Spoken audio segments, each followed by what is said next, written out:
So my Sedona trip was amazing. I'm not quite sure how much is going to end up in videos. Day one, I worked in the morning on the energy work with the exercises, energy balancing. Really, truly, you could feel as you were working through these exercises to get your energy flowing the right direction. You could feel just how things were right. It felt right. I mean, it felt like things were moving and things were moving along. So we were initially supposed to walk the earth that afternoon, meaning Kurt and I were going to go through Red Rock State Park and hike, and then we went up and meditated. But we didn't do that Monday afternoon because the smoke from the California wildfires had polluted the air in Sedona enough that it was hazy and darker than usual. In the shamanic work, when she was working through my energy blockages, we went through and hit some really heavy duty blocks from, we're talking 1, 2, 4, 6 years old. Of course, some that are more recent as well, but it was the ones that were so very ancient that I think were the hardest to work through because of the fact my awareness, I could feel what it felt like as a 2-year-old to be depressed. And I could literally visualize and see my mom in a rage. And I could feel in my body and in myself what that little girl felt like when the world around her was raging. Working through that to release it was raw.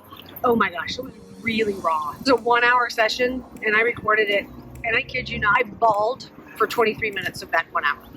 Ugly crying. But when it was over, it felt so much better. The weight had been lifted. What I'm gathering, what I'm understanding is that I will, as I go through this process, be able to go back and revisit these different traumas in my life, emote them, so go through the emotions of it. What's wrong is that I've shoved the emotion down. I've never allowed myself to feel the emotion. I've never allowed myself to feel the terror or the anguish or the abandonment. I've never allowed myself to feel those things. As I go through and I feel them, release that emotion, and then they melt away. Honestly, yeah, it worked. Now, I'm not 100% because I've still got 43 more years worth of bullshit to get through. But I feel like I have a good start and understanding on how to go forward. By the end of the first day, having worked through the energy blockages and done that shamanic healing, I was wiped out. I went back to my room thinking, I am going to just take a short nap and then I'm going to go hike. I was going to go over to Red Rock Crossing and hike over there and sit and meditate. I laid down to take my half-an-hour nap, set my alarm, and woke up at 2 a.m. The work that I had done earlier in the day had just taken it out of me. I had no choice. Woke up in the 3 hours in the morning, did my homework that Kurt had given me on tapping. So I was supposed to go through and work out some aggressions through tapping. 2 o'clock in the morning, did that. Ranted and raved in my room for a little while. Had plenty to rant and rave about. The next morning I woke up, and the first thing we did when I got there was we went for the walk on the earth. We went over to Red Rock State Park.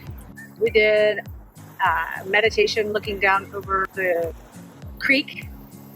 Absolutely beautiful. Then the meditation up on the top of the mountain as we looked out over the valley.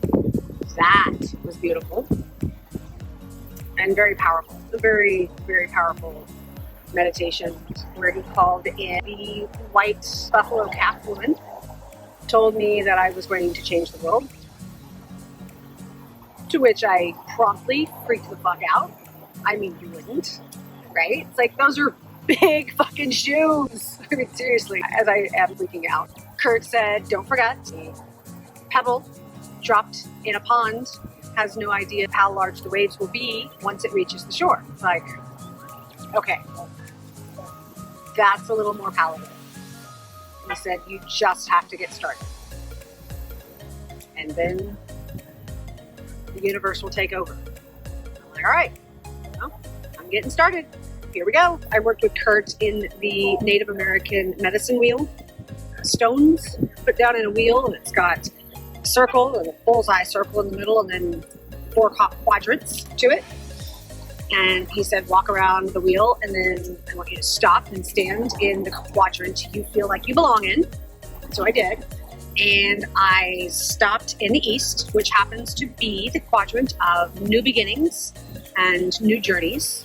So without knowing it, I picked the right spot. I guess we all know these things. We just don't know we know them.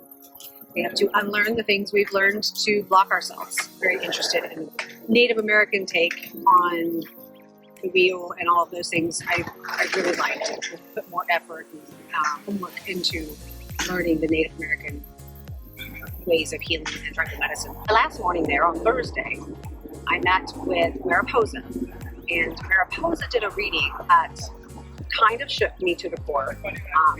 Another reiteration of your purpose in life is to change the world. I'm a warrior who's been through battles time and time again.